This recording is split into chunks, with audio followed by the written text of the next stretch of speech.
Hello, Detroit. This is Councilwoman Mary Sheffield, and I am here at Martin Luther King High School in the auditorium. And in just a few minutes, this place will be packed of high school students talking about the unique challenges that they face here in the city of Detroit. This is my second annual State of the Youth, and I'm very excited to be here. So sit back, relax, and enjoy the show. This is the State of the Youth put on by Councilwoman Mary Sheffield.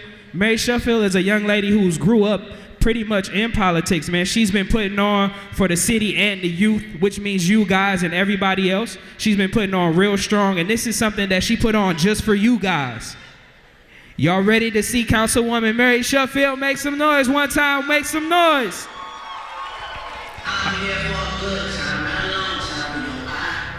I said make some noise for Councilwoman Mary Sheffield one time. Come on, King, I know y'all blessed. Way up, I feel blessed. Hey. Hey. All right, DJ. Cut it off, DJ. King, what's up? So glad to be here today. First, got to give it up to the principal of this school. Y'all give it up for y'all principal of King High School. To all of the teachers for allowing me to be here today. Welcome to State of the Youth, Martin Luther King High School edition.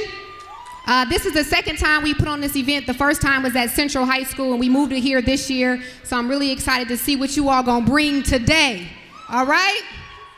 And so again, I am Councilwoman Mary Sheffield, and I am your elected representative on the Detroit City Council. How many of you all, by the show of hands, know your council members? Oh, come on, y'all. Some of y'all do. So that's the first thing, you all need to know who represents you in city government. Okay, so when you get home, look up those people, because those people directly impact your everyday life.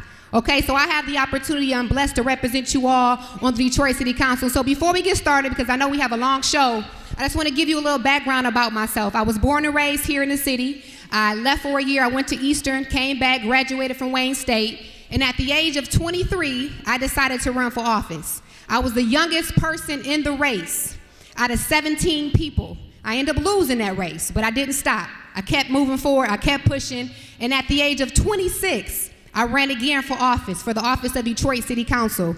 And I remember the haters, I remember the naysayers, I remember the critics, people telling me I was too young, I was too inexperienced, I didn't have the wisdom, the knowledge to win, I couldn't raise the money, but I had in my mind a passion and a vision that no one else can take from me, all right? And guess what? In November of 2013, I became the youngest person in the history of Detroit to serve on the Detroit City Council, all right? And so why is that important? Because I'm no different than you all. I am no different at all. I've had challenges, I've had failures, I've made mistakes, and I continue to make mistakes, and I continue to have failures, but I keep moving forward. And so I want to challenge you all today to be bold, be confident, be authentic, be a leader, really show this city what young people are all about. All right, and so State of the Youth is about you all today. It's about engaging in the unique challenges that you all are experiencing. And so I'm going to get started introducing our panel. We have a dynamic panel for you all today. All right, so I want you all to help me give it up for our panel. So let me just quickly say, everyone here today did not ask for a paycheck. They have demanding schedules, but they came because they understood how important it is to give back to our young people, okay? So I want y'all to make a lot of noise. We're gonna start off with our moderator of the event. This brother is acclaimed as one of Detroit's eminent emerging leaders. He continues a family legacy of being civically engaged, culturally connected, and spiritually led. He has been invited to speak from all over the country, from Germany to the Dominican Republic, from Israel to DC, standing before Congress. He is a fighter of social justice and civil rights, and he's always representing the voice of young people. Give it up for Mr. DONNELL R, the Executive Director of the NAACP. Woo! Hey, hey, hey, hey, hey!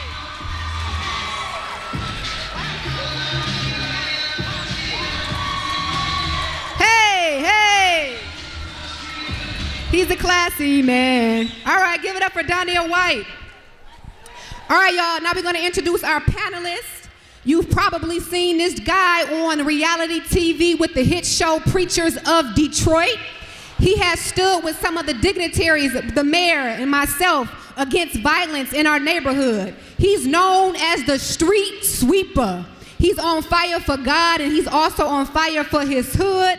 If you see him, just know he's gonna definitely say, "What up, though?" Give it up for my man, Mr. Maurice, Pastor Mo Hardwick.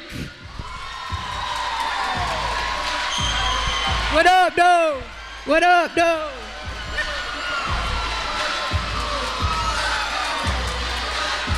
Hey! Hey! Yeah! All right.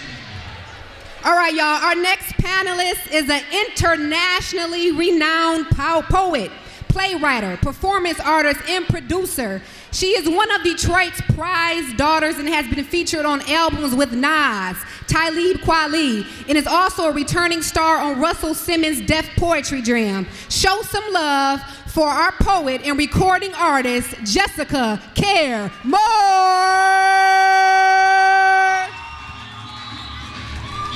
Woo! Hey, hey. All right, the next brother coming to the stage is no stranger to speaking up and standing out for his people. He is a, sorry, I'm off, y'all. Had the line up a little wrong there, sorry, y'all. Coming to the stage, next is a man who has been officially representing his hood for nearly 2 decades. This brother knows firsthand how to turn tragedy into triumph and has been pushing for education reform, social justice, and regional mass transit for his community. Let's give it up for your elected state senator, Senator Burt Johnson. Hey, hey, hey, hey, hey. Hey, hey.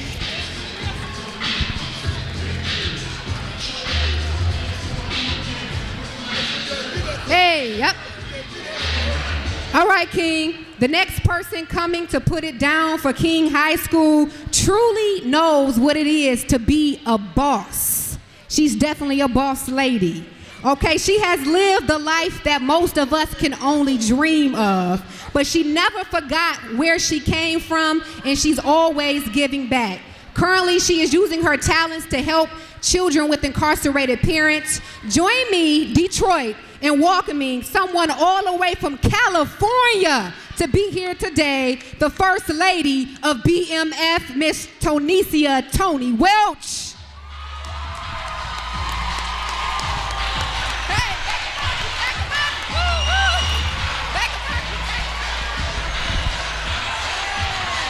Hey, back up off her, back up off her, back up off her. Hey.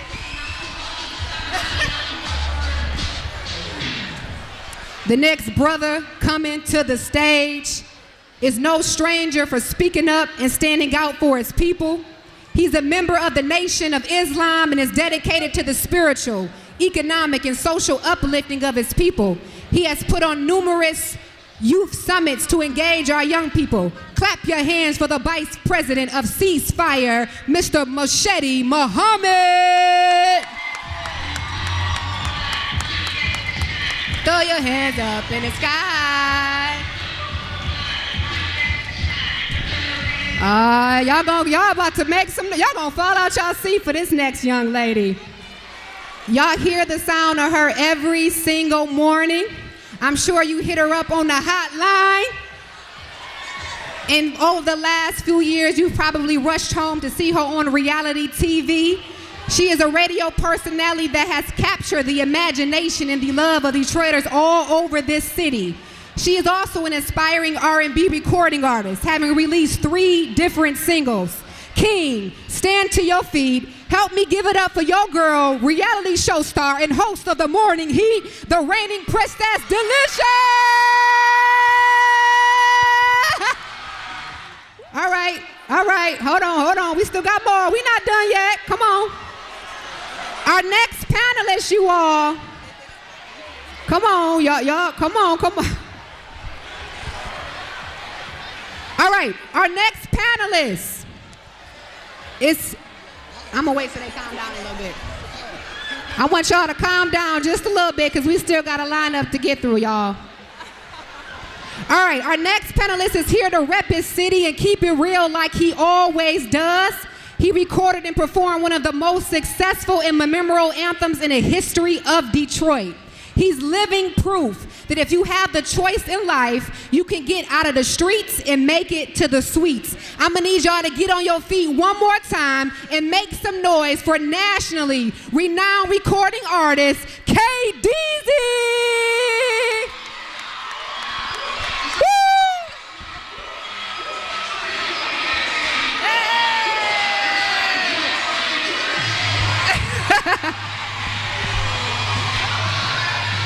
Hey! All right, y'all. Our next panelist is a young lady who is recognized literally all over the world and is proving every single day what God can do in your life if you just have faith. She's a part of the ecumenical and gospel music royalty. Still in her 20s, she has multiple recording albums, film credits, and also is a fashion designer and entrepreneur.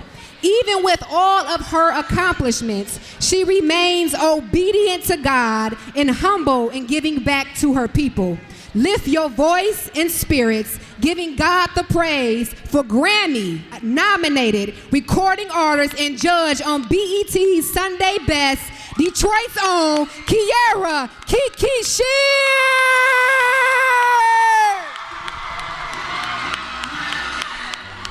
My God, reppin', my God.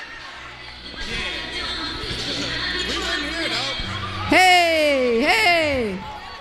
All right, y'all. Last but certainly not least, this panelist is always putting on for the D, representing like no one has ever done before. He's known for his anthems and making sure Detroit stays on the map.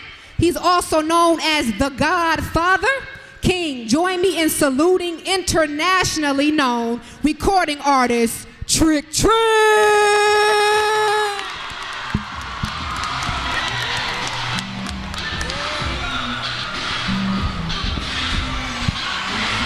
Hey. I do have one more special surprise for you all. I had someone who I reached out to who wanted to be here today, but he could not be here, but he wanted to make sure he sent a personal message for you all today. So here it is. I really wish I could be there with you, but I'm on the road, so know I'm there with you in spirit. Be quiet, y'all. Let's hear the message. Thanks to Councilwoman Sheffield and the people at MLK for putting this together. Discussions like the one you're at today are so important to improving our lives, even saving our lives. I just want you to know that you matter, your thoughts, your ideas, your stories all matter. So don't be shy today. Listen to one another, respect everyone that has something to say, and enjoy it. Just remember, we all add value to one another. So, yeah, I'll see you guys soon. All right, King High School. Let's hear it up again for Councilwoman Mary Sheffield. Give her another round of applause. Make no mistake about it, there's not a lot of people that can pick up the phone. Shh. We just had some fun, but I think everybody in this room would agree, students, teachers, panelists included, that we got some very serious issues to talk about. But again, thank you, Councilwoman Sheffield. It's not many people who can pick up the phone and assemble this all-star cast of individuals to come and speak to our youth. So today, for part 2, the State of the Youth Symposium. I know we didn't have a hashtag, but if you messaging, just shoot out Detroit Youth, hashtag Detroit Youth. We want this message to grow beyond this room today. But if you're taking pictures, hashtagging it up, shoot out Detroit Youth and keep the conversation going. So we're not going to spend a lot of time. We're going to jump right into this. I think everybody would agree it's hard to have a conversation about the state of our youth without acknowledging the fact that black young lives matter. Y'all with me?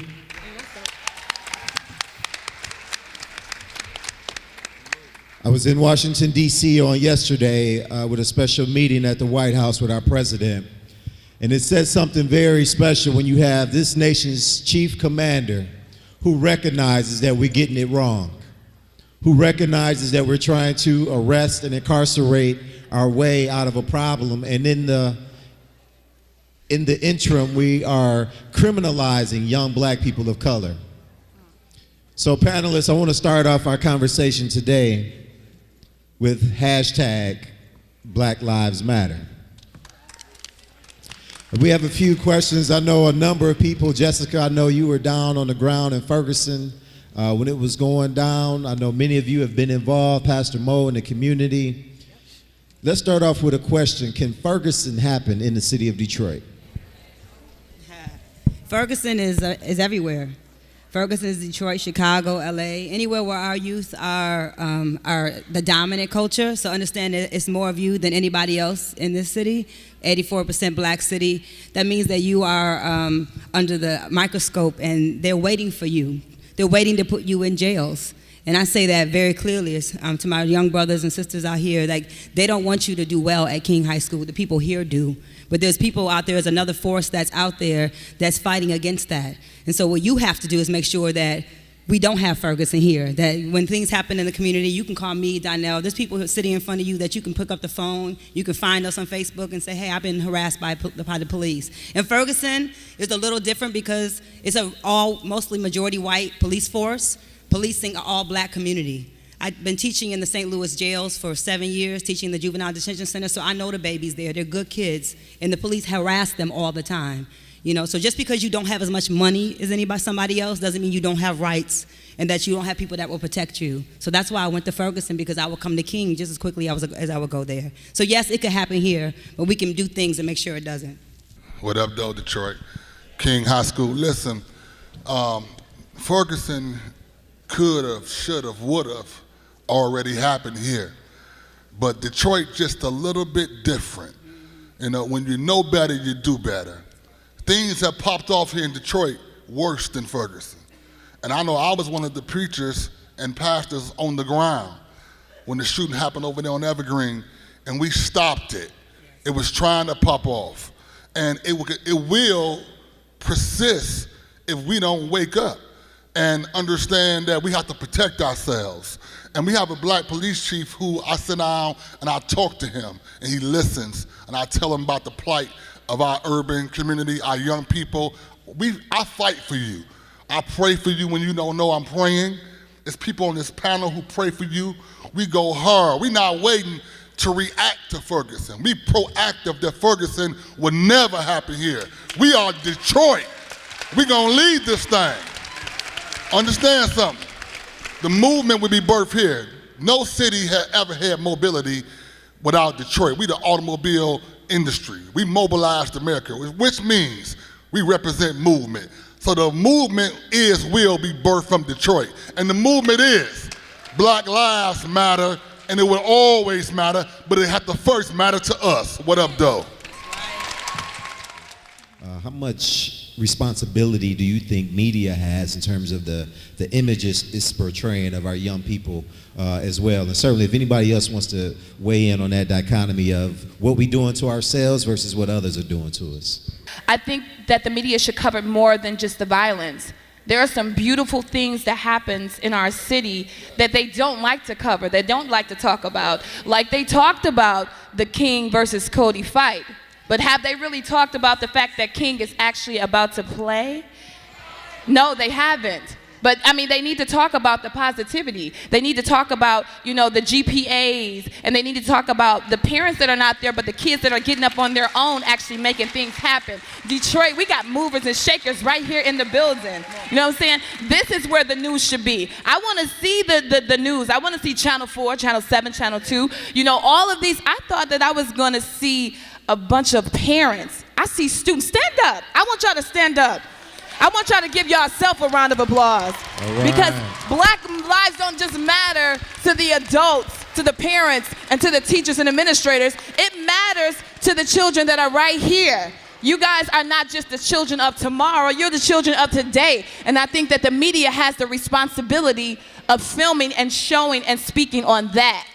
You matter and you show it, you prove it. And our radio station, Hot 107.5 The Morning Heat, we're gonna always talk about y'all because y'all matter to us. What up, though? Brother Muhammad, we just left Washington, D.C., the Nation's Mall. The minister put out a call, justice or else. What does the or else apply to with this Black Lives Matter movement? Thank you for the question, dear brother. You know, we brought we'll say about 1.5 million people to D.C. just about a week or so ago. And many of those in the media wanted to downplay it, and you didn't hear anything leading up to it, and you're barely hearing anything after it. But there was a wave that happened in America that the media doesn't want to talk about. And the reason why is because when a man has the power to change the thinking of the people, then that man becomes a threat. You are the new children of Israel. You are the children that this world fear. You're the best generation that we've produced. The reason why is because you have no fear. What is fear? You break it down in acronyms as false expectations appearing real. Notice when you go to BET, which isn't owned by black people, it's owned by a Jewish man, all they want to show you is you rapping and shaking and gyrating your backside and brothers with no shirts on, folding their arms and showing pistols. But that's not what you see every day.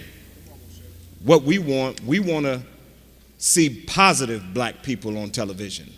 But you brought up BET and the images portrayed of our young people, which I believe is leading to a lot of what law enforcement individuals who are not from our community are seeing when they see young black and brown babies in our streets. And so Trick, Deezy, Sister Sheard, and even Tony, you've been in the industry a long time. What are the prevalent images and messages throughout hip hop and most of R&B today? And is it different now than when you were a teen or when you were coming up in the industry?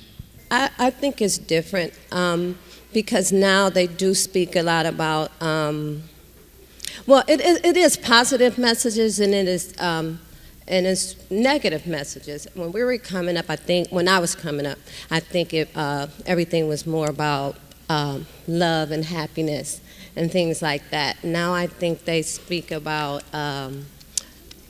more about violence, downgrading, some of the rappers, not all of them, and I don't think that's sending out a good message for our young youth today.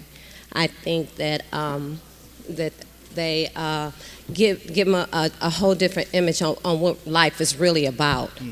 You know, it's not what they're showing. They're showing that everything is glamorous, everything is fun, and it's really not like that.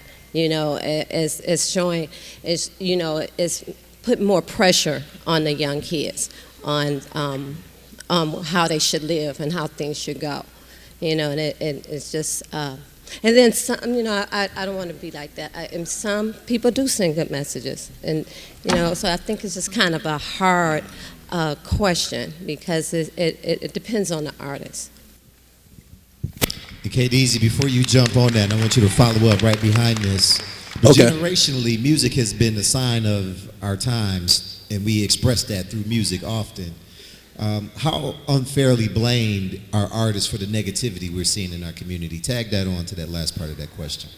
Well, first and foremost, being a guy that, like, I really came from the streets and I really was involved in those things that people call gangster.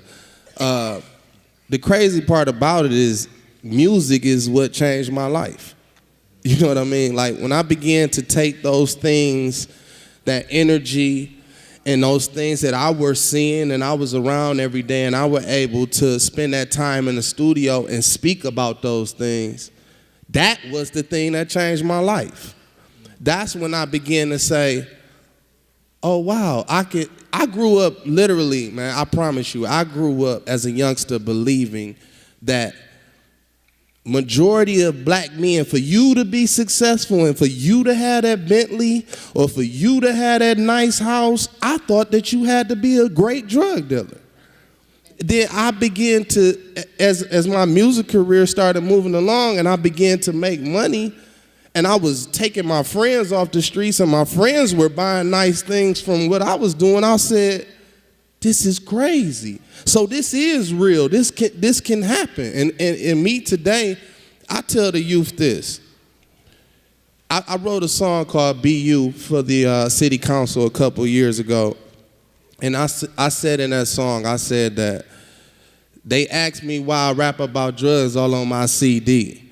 And I said, what I tell them is this: man, nobody's perfect. If they can live through my rhymes, then trust me, it was worth it.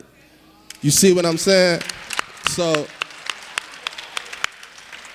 for me, I get it. I do. Honestly, I do. I understand it. But how are we to criticize people about the music they make, but we sit down in front of the TV with our kids every night and let them watch that trash? I think, too, we as a people, we have to understand that we give life, we make whatever, we are the media in some sort. And the truth is, we give life to whatever is hot. So whatever you continue to repost, then please believe your friends or whoever is following you, they're gonna keep reposting it, and it just spreads. Whatever is gone or has gone viral, it's because of the power that lies within us and our decisions. And I think we as a people must understand that, like Deezy said, it's not necessarily the music that molds, but if you allow it to, and if what we see and what we hear is a part of what we become and it weighs on our decisions, then we have to make better decisions in what we allow into our personal space. So whatever I allow or whomever I allow to park into my life, I'm giving them a piece of authority to have something to do with my final decisions. So we as a people, we have to be more wise or more keen to the little strategies that may sneak into our lives. And it's so important that we're not drawn by our deficiencies. So if you know you like to get high, but you know eventually you need to break away from that, then you probably shouldn't always be connected to weed heads. Because you know we can make a lot of friends off of just smoking weed. We can make quick friends. And y'all can stay silent like y'all ain't smoking, but I get it. But anyways, but yeah, don't tell nobody. But the truth be told is, we like when we find that we're familiar with people. And like if I have a friend or if I find that a girl is on the tip, well, I can't stand females. And then we create this whole clique of, I can't stand females. Obviously, you like something about a female because you got a clique of girls who's saying, I can't stand females. So when do we get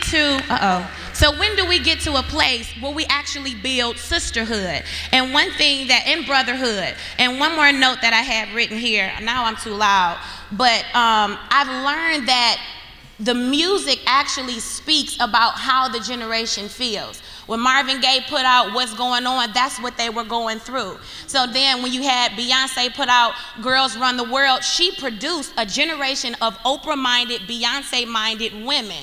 So I think, like I said, we have to be sure that we make greater decisions, knowing the power that lies within us and who we can give strength to. And again, don't be drawn by your deficiencies. Thanks for that, Kierra. Trick. Oh, I'm sorry. Can I add one more thing? I'm sorry, Uncle Trick. One more thing. One thing that I learned too, Facebook is worth $1 billion. And if that's the case, Mark Zuckerberg sees what Snapchat is doing and how strong it is on the horizon. He offered his competitor $3 billion. Snapchat knew their worth, and he turned them down because they believed in themselves. So my question to you is, do you believe in yourself? Will the amount of dollar, can that move you off of your vision, your idea, and who you are? Or do you believe enough in yourself to where, no, I'm gonna stand on this thing, I know this, I know what it's worth, and I'm gonna make sure I'm the owner of this, not co-owner, I will stay the owner. So do we have the mindset of slavery, or do we have the mindset of ownership? And if Facebook and Snapchat is worth $1 billion to $3 billion, that says that my attention alone contributes to the value of these social sites. So that says, again, a lot about who we are. If my attention is worth $1 billion to $3 billion, you all should consider, we all should consider, what am I giving my attention to? If my attention is worth that much money, $1, a Burger King, I gotta get my mind off of Burger King and get it to Ruth Chris. We have to change our mentality and be in the knowing and ask God for wisdom. It start at home.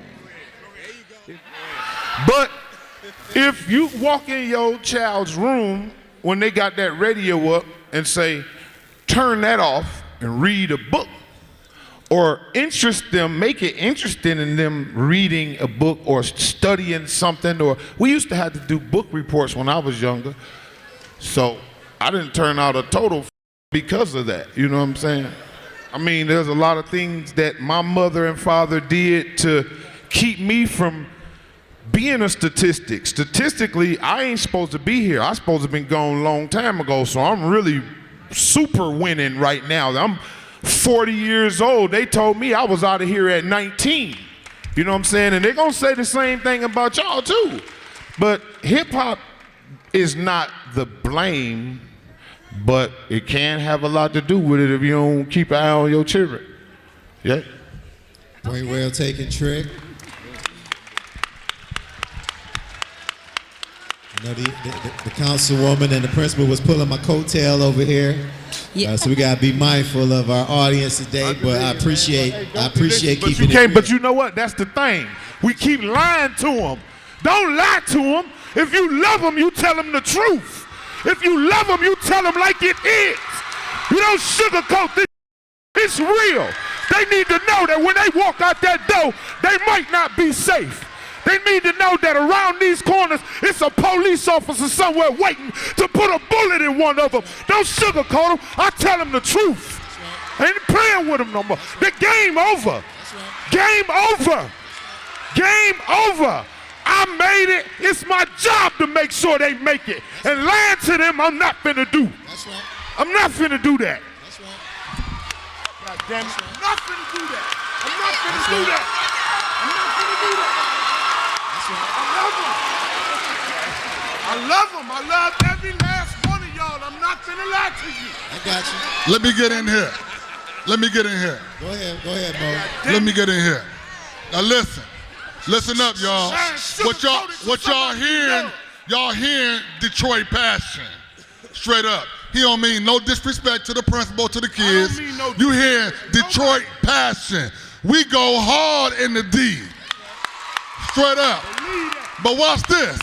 That man, I don't care how hard he is, he ain't harder than nobody down in that morgue today. He'll get down on his knees and bow down and pray to God right now. I bet you that. Straight up. Now watch this. I got a little rap in my spirit today too. I want to bring a roll rapper back, and my man said like this. Biggie Small said, I'm going to remix it though.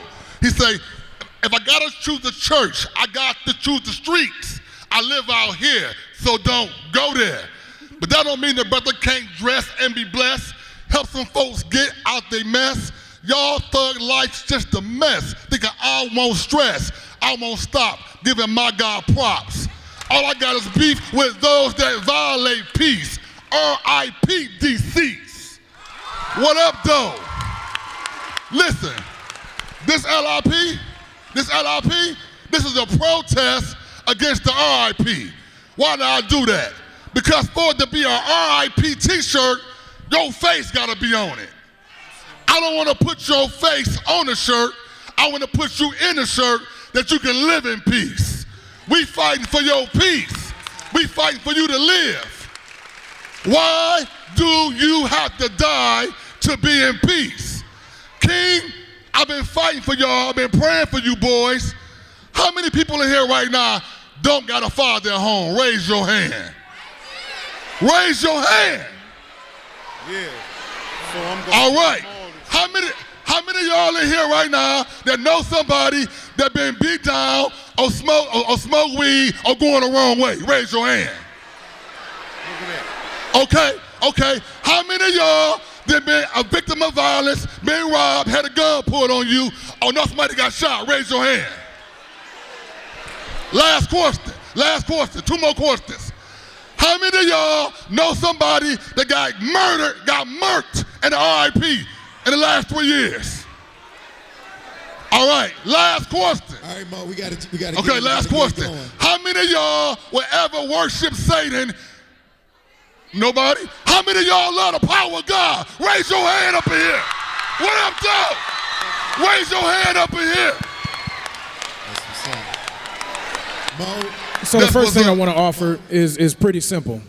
I want to, and I'm gonna say it for her because I know how hard Mary Sheffield is working, and I really do appreciate that she's out in the neighborhoods trying to have these discussions. My hat is off to her. And Mary, I hope one day you'll become our mayor. And y'all can clap louder than that. All right.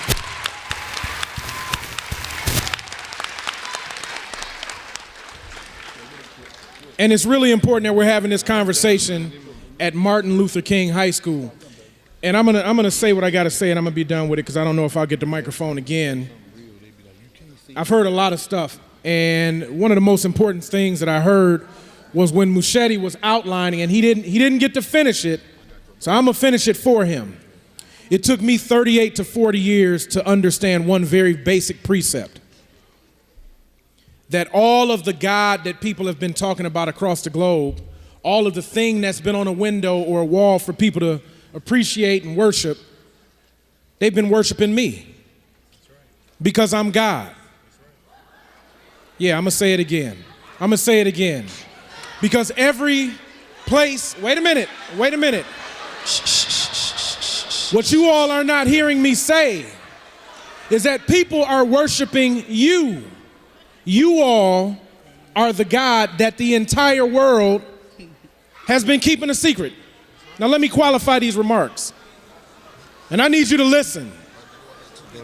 I'm not talking about that plantation religion that we've been taught when our people were brought here. I'm not talking about worshiping something that does not resemble you. Muschetti said, you all are the real chosen people of Israel. And it's not a joke. You're being conditioned through the television, through the radio, through a lot of the vessels that people are so willing to put in front of you. If I asked every person in this room, is slavery in the United States legal still? Most of you would say what?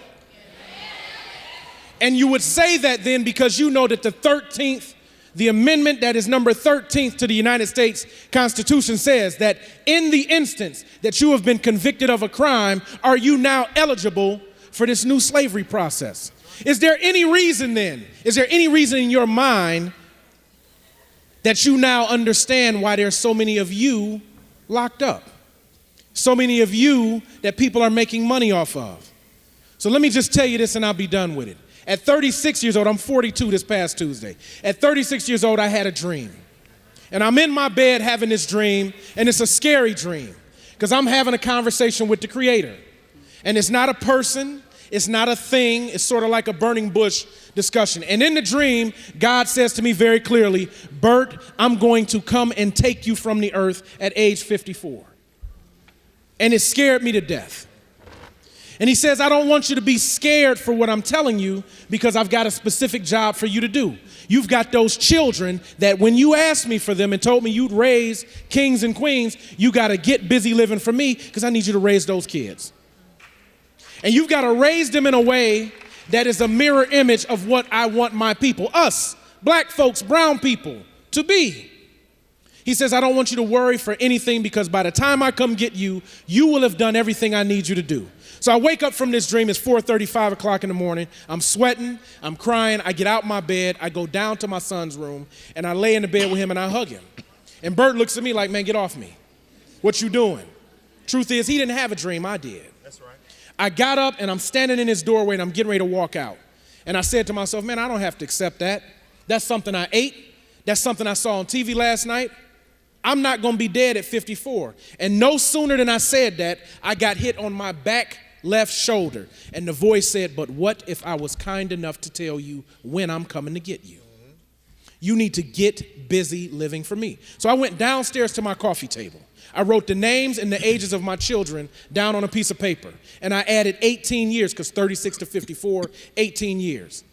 And I said, man, if that's the truth, then when he comes to get me, my baby, this one will be this age, and this age, and this age. And I said to myself, that's not a long time. Now, here's the moral of my story. I'm not going to spend 53 dreading 54. I'm not going to do that. The message was, get busy living for me. You all have but one chance in your life to discover who you are. And all the things that we're talking about will fall into place if you know the one thing. You, ladies and gentlemen, are God. Some of you laughed at me when I said it. But if this was on C-SPAN, if the Jews were watching this, if the Italians were watching this, they would say, man, that brother's trying to wake a whole generation of people up about who they really are. That's right. Don't laugh at yourself. That's the truth. Important. Don't get to a place, I don't want to say how old I am, but don't get to a place you wake up in a prison from a dream. I woke up in a prison cell screaming to myself. No one could hear me, just screaming out loud. And that's when I decided, when I come home, that I was going to tell my story and help you young people. Stay in school is really important. If you don't want to stay in school, go out for your passions. Whatever your passion, whatever you love to do, reach for that dream. Don't end up like I did in prison, or like you said, or dead or something, or your family, somebody dead, or you lose your life. Because it's very, I mean, it's when you get there, it's like slavery, like you said. And I can't even express how serious or how you lose your freedom once you lose your freedom, how bad it is. I went through, not through the inmates, but through the prison system, through the officials. Mm-hmm. It's just like being out here. Once you get there, you have no rights. You have nothing. You can't get up in the morning and go to the refrigerator. You can't drink what you want to drink. You have nothing. You can't wear what you want to wear. So it's really, really, really important to stay in school, get an education. Because when you come, if you don't have an education, you're going to get stuck in a job where you don't love or you're not happy with.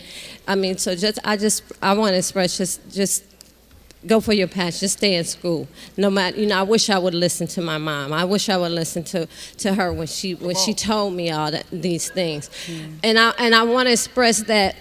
Another thing about BMF, when people don't have the chances that you guys have now. I'm building my trust. I came out and I wanted to teach everybody that because people glamorize that BMF.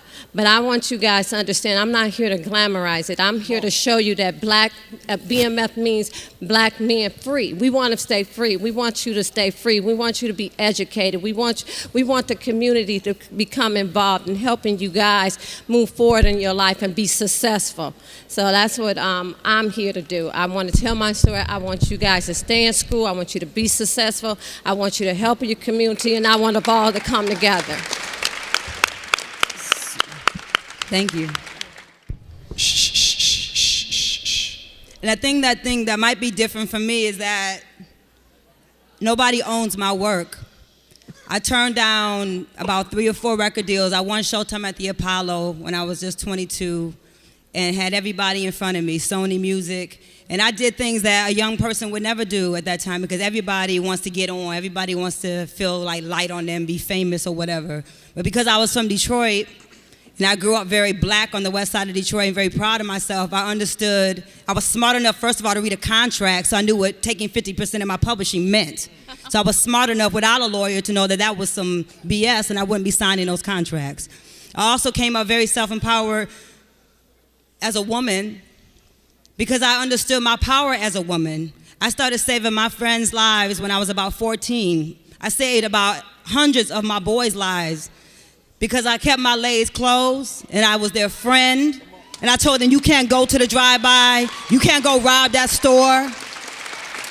I was cool with thugs. I know thugs. I've been in a house with crack smoking, with crack cooking on the stove. I've been around all of that. I've seen cocaine wrapped up in and start in saran wrap and shipped out to places. Let me tell you how thug life that ain't. Ain't nothing thug life about flipping dope in your own community. It's stupid. That's right. It's not sexy. My friends have died, have been killed because of it. I'm tired of burying my male friends. I'm tired of burying y'all. It's not sexy. It's not cute. They ain't telling you that it is. Right. I could write about all of it. I could write about street life. I could write about hood. I'm all of that. I'm from Detroit. But you know what? Because I know that what I say affects your life. I chose to be smart. And I started a company called More Black Press to publish other black poets. And I've been independent for over 20 years. I've been all over the world, and no white man's plantation has given me a dime for anything I've done. I find my own voice, and I find the voices of other black people's voices. So if you're a poet, hit me up. Because poets can rock just like MCs, let me tell you. And I can kill anybody on a microphone. But I'm not going to kill my people with my work. And I'm not going to celebrate us dying like it's funny. And I'm not going to come get money and feed my children on your blood. I'm trying to make you live and make sure you make it to tomorrow. My entire life has been about building up our community and using my work. More Black Press, this shit is expensive to make books. But I take my books and I flip them like dope. You hear me? Same way you can sell weed, you can sell books. You can sell books like you sell weed. I'm cute. Guess what? I keep my clothes on and do my shows. And I'm still sexy. Head to toe. I ain't got no I ain't got my clothes. What? I don't gotta have out to get a brother to smile at me. I get hit on in jogging pants and baseball cap. That don't have nothing. It's because of my spirit. It's because of my energy. Certain black men would never step to me because they know they can't. They can't disrespect me the way they gotta step to me like I'm a woman. So young ladies, carry yourselves like young women. And you will save the lives of these brothers sitting next to you. You gotta direct them and show them how to treat you. It's not. JCM, thank you. The only thug life is the American government. That's the thug life. This government that's set up to kill you is what you're fighting against, not your own people. Thug life ain't selling dope and being cool and what. That's not it. And killing your boys and having gang. That's not sexy. That's not cute. And it's not gonna uplift our people. What they are scared of is that you get the information and you actually do something about it. And you create institutions while you're in high school. You can build your company right now. You can go to school, but you don't have to. You can start your company right now. You got people up here who have done it. We're CEOs. You ain't got to go work for white companies. Build your own black company right here with the people in this auditorium. That's the scary. All right, Jessica. And find it, and you want to make sure you start finding your passion and your love now, because I didn't, and it got me 5 years. 5 years in prison, and believe me, you don't want to go there. So you want to start now. You want to start now finding out what you want to do and what you need to do to not end up in prison or to not, you know. Brother Muhammad, I know you wanted to jump in there, and I'm gonna spin it a little bit, and I'm gonna try to get Deezy and Deelishes to piggyback on the back end of this, and anybody else who might want to too. Some of the roadblocks, obstacles, if you will, to getting a solid education is the proliferation of drugs and violence in our community. There's a section in our questions that asks the question, why do we see such a proliferation of drug dealing and use in our community? And why is it so attractive to young people given what's at stake as such as loss of freedom and life, what you were just talking about, Tony? Why do we still see that proliferation? Brother, I know Brother Burt mentioned that I said that you are the children of Israel. Well, the scriptures back me up when it tells you that. In the scripture, it says, ye are all God's children of the Most High God. It also says in the scriptures that we were created in the image of God. The book says, come, let us make a man in our image and after our likeness. Image means to take upon an appearance of something that's in existence, has form and matter that the physical eye can detect. Likeness means to take upon the characteristics of a thing. So if God made man in his image, then what did man look like? If God said, let's make him in our likeness, then how should the man act? Ye are all gods, children of the Most High God. Now, I want to tell you this, a God has force and power. That means God has the power to change the condition and the environment upon which he or she exists. Many of you heard about the beef not long ago that was happening with Doughboy Cash out in Team Eastside. How many of you heard about that? You heard about it through the media, and they put it on the news, they let you know all about it, but did you know that the beef was squashed? And did you know that the individuals who squashed that beef is sitting right here at this table?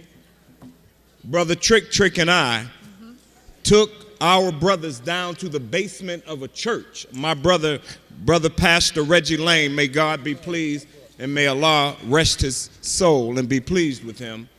But we took them down to the basement of a church, and we were there for 2 to 3 hours squashing that beef. But outside was the feds and the FBI. They didn't know, we didn't know that we were going to be in the basement of that church until 3 hours before we got there, but yet the feds knew that we were going to be there. I sent the FOI out to question these white men in a car. They showed their badges and said, we can be here if we want. Well, okay, well, we're only here to do what God wanted us to do, which was to create peace with our brothers. The passion that you heard from my brother Trick is real passion. The passion that you heard from my sister Jessica is real passion. We're not here to beat you over the head. See, one thing about education, I'll get to your question now, dear brother. Education comes out of the Greek word doucir. Some people call it doucre, which means to bring out. Unfortunately, you're being educated not in the sense of the word, but you're being programmed.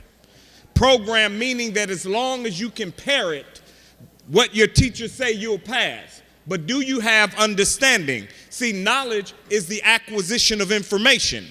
But if you just simply get knowledge, then you will simply be a parrot of information. But you have to take it to the next step, which is wisdom. Wisdom is the practical application of the information that you receive, but you can't even stay there. Then you got to go to understanding, having gotten a result from the information you acquired and practically applied.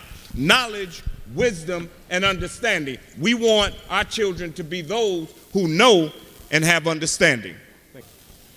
As I look out in this crowd right now, I am so amazed to see how beautiful my people look today. Like, y'all don't know, from being up here looking at y'all, I'm looking at it different now that I'm older. It was a point in time when I was sitting on y'all's side, and I used to come to these things, and you know, I was happy just to get out of class so I could just be here, you know what I'm saying? But as I think about it now that I'm sitting here, I realize, I say to myself, I go, wow, I wish I would have been that dude that sat on the front row and really listened and really paid attention. Because even though I am somewhat successful now in your eyes, I start to imagine what I could have been. See, that's the problem to me. I think that we look at people and we put people so up high up here. Everybody is, oh, I'm this, I'm that. It's time to humble ourselves and start to want to think ahead. Go ahead.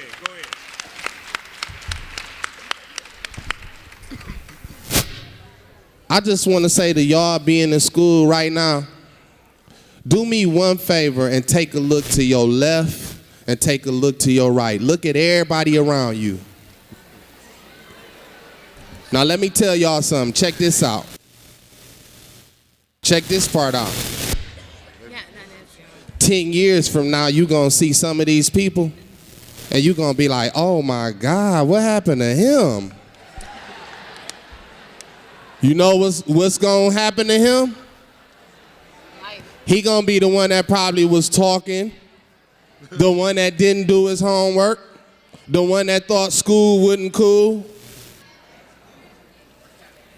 See, it's easy right now. Life is easy right now.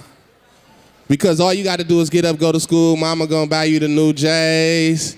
You like them Balenciagas? Huh? Yeah, but mama and daddy buying for you now. Oh yeah, that day coming though. It ain't gonna be no fun when you want them and you can't have them because you gotta buy them for your kid. Yep, time for little man now. Wish I might. Y'all gotta start to really humble yourselves and start to learn to think ahead. It's a kid. If you getting a 3.0 right now, don't sit back and get calm. What's wrong with getting a 4.0? That's right.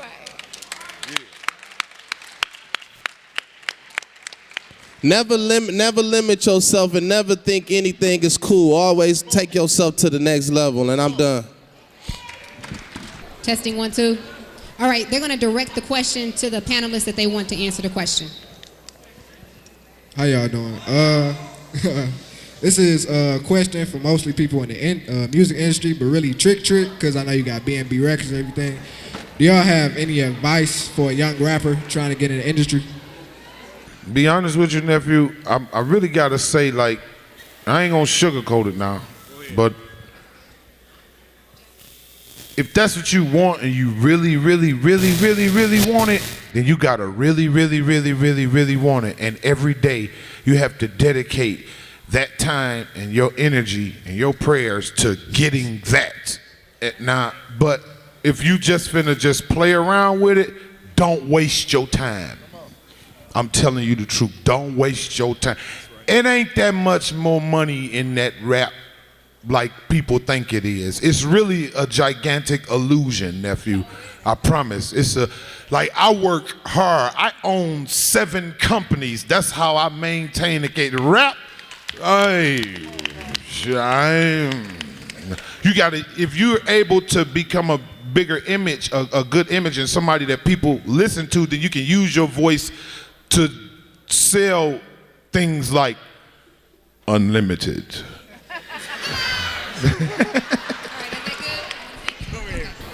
My name's Myra. My question for Jessica. My question for Jessica. How do y'all plan on getting people to really listen? Because they hear it, but they don't listen. Like, how you get them to apply it and live by it? How to get people to listen? They listening. They got quiet as soon as I got on the mic. You know what? Everybody's not going to listen, but you were listening, right? Then I'm good. I got one. Find me on Facebook. JessicaKierraMoore@gmail.com. I'll give you my number later.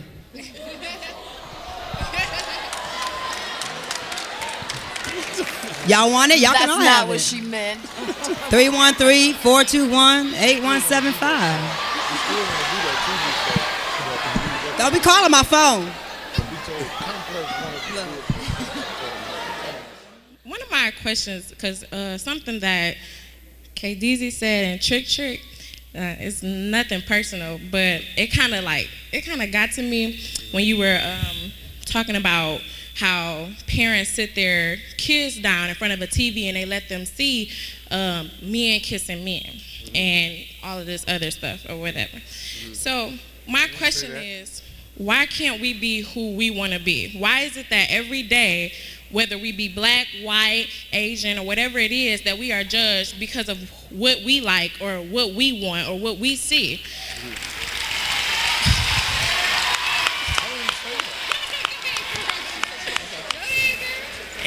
And when I say, I really don't mean it like personal, because that was your opinion and that was his opinion, but I feel like we are judged every single day, and we have everybody's expectations of us are so high that this pressure is just put on us. It's like block after block after block. But why can't we be who we want to be? Why can't we show you who we are? All right, that's a good question. I'll answer for you. A lot of people judge me all the time. But if you follow me and you know me, I keep a smile on my face because I'm comfortable in my own skin. I may not dress or look like everybody else on this panel, but I'm London Deelishes Charles. I'm all me, and what you see is what you get. Either you happy with it or you not. I'm still gonna go to bed and wake up London Delicious Charles. You be you, beautiful. By the way, you are beautiful. So you go ahead and continue to be you. Don't worry about the next man, because when you leave this earth, you ain't taking none of them with you. Can I add something? I agree completely with Deelishes, but who you do have to answer to in the end is Jesus. And y'all smacking your lips, but that's the truth. You don't have to answer to anyone else, but there is someone in the end that you have to answer to. So like Deelishes said, disregard what everybody else has to say. Don't live your life under the thumbs of people, but make sure you can actually answer the question, who am I? Do you know who you are? And if you know who you are, then you walk in that with no timidity, with full authority, and like Deelishes said, own every part of it. But I think too, going back to when Pastor Mo was talking about, and he had you all raise your hand if you didn't have a biological father in your home. If we don't have biological fathers in our homes, then who are we choosing to be our fathers? And as Mr. Muhammad said as well, if that is the case, who are we allowing to program who we are?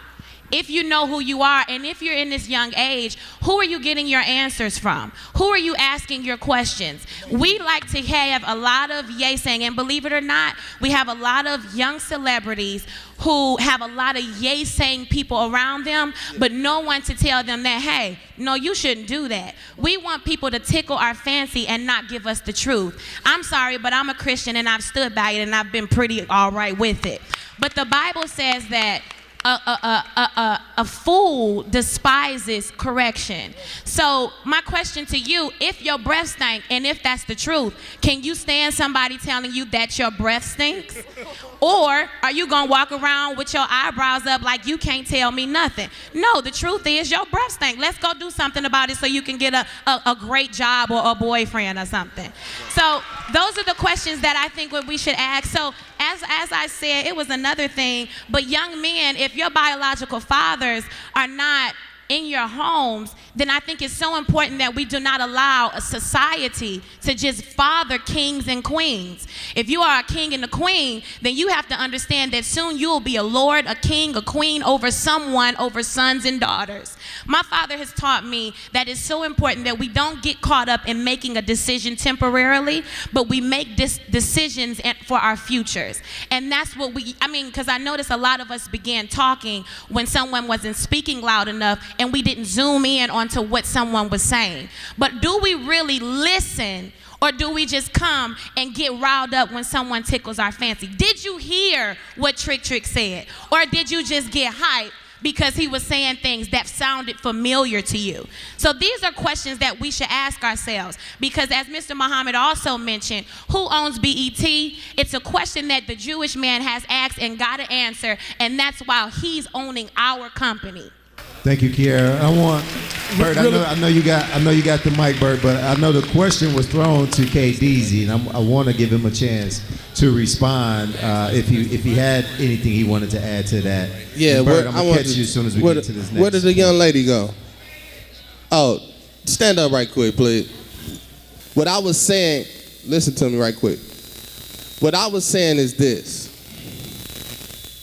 Even myself, I have family members, I have friends in the music business who these people they choose to be gay people. I have nothing against gay people, if that's who you are.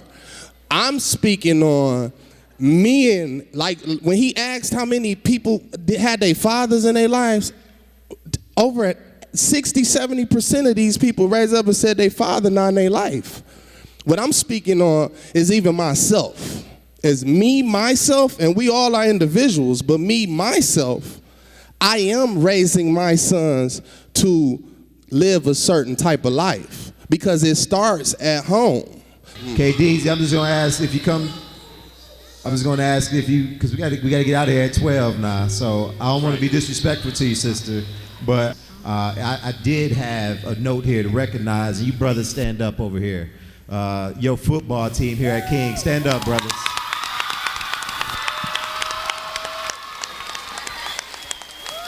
Now, I know you can't always listen to what the media is saying, my brothers. Y'all brothers is doing this school proud. You doing this city proud.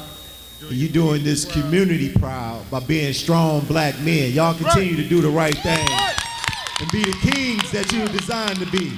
Give it up for y'all home team. Y'all keep doing it, brothers. For sure. Young warriors, go ahead, Councilwoman. How y'all doing? My name is Ronnie. I'm a singer. And my question is it a unique challenge that us African American males face by us being in Detroit? Absolutely. Absolutely. Wait a minute, can you say it again? Is it a unique challenge that young African Americans men face by being from Detroit? I really appreciate your question. It is unique. You know, everywhere I go on the earth, and I've been a lot of places, the moment you say you're from Detroit, it just speaks, you know, there's a different kind of respect. Everybody on the globe respects us. What makes you unique in this Detroit experience is this is the largest, most concentrated black electorate, black professional group. It's the spiritual basis for the country from the black perspective, the labor perspective. We designed the middle class. We designed so much of what has become the American experience. Everywhere you go, people are going to expect you to be one of two things: successful or failure. You can only be one or the other. And so in that experience, I'm going to just ask you to be the perfect representation of what we can be. To that sister's point, and I think I heard her when she said that so much is being heaped on you all in expectation and the judgment and all that kind of stuff. And I need to tell you from a place of vulnerability, just like her question was, that usually when I come into a room, I bring my idiosyncrasies, I bring my prejudices, I bring all that stuff too, until I'm able to kind of put them down. And why am I saying that? I'm saying that because each of us carries with us some thoughts, and sometimes those thoughts kind of hurt other people. It's taken me 42 years to realize I gotta let everybody be who they are. Mostly because if everybody is the true expression of themselves, then they can kind of help me be a better person as well. So be the perfect example, because I'm gonna tell you something, brother. Your education and the things that you're doing now, I don't have time to tell you my story, but I put myself in prison at 19. But I'm a state senator today. Barack Obama's my friend. It is a difference being from Detroit. It's good and bad. Listen, this is life. You're gonna have good and bad. You're gonna have sugar and salt. You're gonna have to make some decisions. This is decision time. Where you at right now at 17, 16 will determine where a 26-year-old young lady and young man be in your life. Straight up. The media talked about a fight, right, with King. But what they have not talked about, or what I will address, is the fight that you all have to fight every day to be a student and to be an athlete. I want to talk about that for a minute. And I want to pray for you guys, if the coach will let me at some point before we leave here. I want to pray for you. I want to anoint you and all you kids in here. Well, I had to speak up for the King boys the other day because me and my coworkers were at odds. And I'm not going to name that coworker. You guys already know because I hear you talking. Dang. Well, we almost had some real serious words about it because I felt like you guys did what you had to do. I did not want to see you fight, and I never want to see you fighting because, like he said, we have a bigger fight on a daily basis. So I would prefer that you didn't have to fight. But I'm looking at y'all passionate about what it is that you're doing. And for a lot of you, this is your future. And I understand that passion. So when you fought, I understand you're fighting. I understand what you're fighting for. But more importantly, I understand what you represent when it comes down to the city of Detroit. You're strong, you took care of your business. You needed the opportunity to be able to go and be in this championship. And that's why I'm glad that that turned over. So do you have a unique difference? Are people looking at you uniquely different? Yes. You know why? Because you're winning. If you were losing, you wouldn't be unique. You'd just be amongst the rest. But because you are winning and you're amongst winners, that's why you're unique, and you do have a unique challenge. And I think you guys are facing the challenge as well. You're not perfect. I don't think that people should expect you to be perfect. You're learning from day to day. I think we should support you, we should love you, and try to understand you. And even with the unique challenge, I think you guys are facing it well. So good luck to you. Councilwoman Sheffield. All right, last two. My name's Dorsey, and I'm a senior here at King. And my question to all of y'all is y'all come to support me and my brothers in my school downtown tonight at Ford Field? I gotta answer that. Dog, soon as I leave here, I'm going downtown. And I'ma be, hey, listen, I'ma just tell y'all right quick. I don't know what it is, but I never went to King or Cass, but when y'all had y'all beef all the time, I always roll with King. You know what I'm saying? Yo, Deezy, me too. So I'll be there hollering King all day. I'll be walking all through there. And my last question is for Kierra. I love the way you sing gospel music, so can you like finish it off with Floss?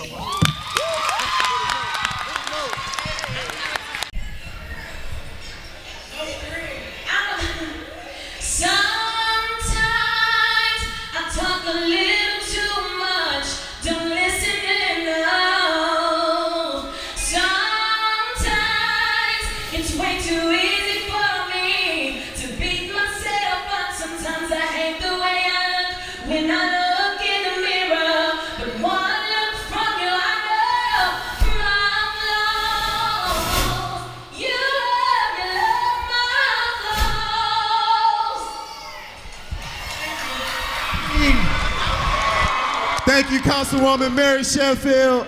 Thank you to all the panelists. Mary Sheffield, God bless her. We'll see you for part 3 next year.